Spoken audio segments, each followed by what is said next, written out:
بسم اللہ الرحمن الرحیم۔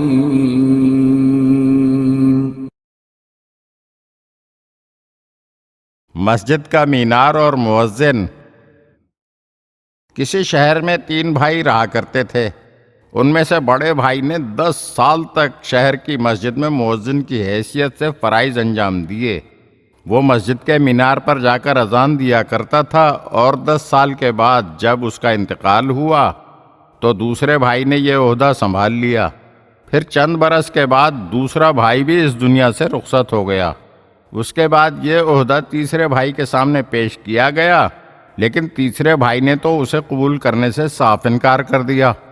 اس سے کہا گیا کہ تمہیں اس خدمت کی زیادہ سے زیادہ اجرت دی جائے گی، مگر اس نے جواب میں کہا، اگر تم مجھے 100 گنا اجرت بھی دو گے تب بھی میں یہ عہدہ قبول کرنے کے لیے تیار نہیں۔ لوگوں نے پوچھا، کیا اذان دینا کوئی بری بات ہے؟ اس نے جواب دیا، نہیں، لیکن میں مسجد کے مینار پر جا کر اذان دینے کی ذمہ داری کو قبول کرنے کے لیے ہرگز تیار نہیں ہوں۔ جب بہت اصرار کیا گیا تو اس نے وجہ یہ بتائی، مؤذن کا یہ منصب ایک ایسا عہدہ ہے کہ جس نے میرے 2 بھائیوں کو بدبخت کر دیا اور وہ ایمان سے خالی اس دنیا سے اٹھ گئے۔ میں اپنے بڑے بھائی کے سراہنے وقت آخر موجود تھا۔ میں نے اس کے سامنے سورہ یاسین پڑھنے کی خواہش ظاہر کی، لیکن اس نے مجھے جھڑک کر منع کر دیا اور کہنے لگا، یہ قرآن کیا ہے؟ اور پھر دوسرے بھائی کے ساتھ بھی بالکل ایسا ہی واقعہ پیش آیا۔ اپنے دونوں بھائیوں کی یہ حالت دیکھ کر میں نے خداوند عالم سے گڑ گڑا کر دعا کی اور کہا کہ یہ دونوں سالہ سال تک نماز جماعت کے پابند رہے اور اذان بھی دیتے رہے، پھر آخر یہ دونوں ایمان سے خالی اس دنیا سے کیوں رخصت ہوئے؟ میرے گڑ گڑا کر دعا کرنے کے بعد خداوند کریم نے مجھ پر احسان کیا، اور میں نے خواب میں دیکھا کہ میرے بڑے بھائی پر عذاب نازل کیا جا رہا ہے۔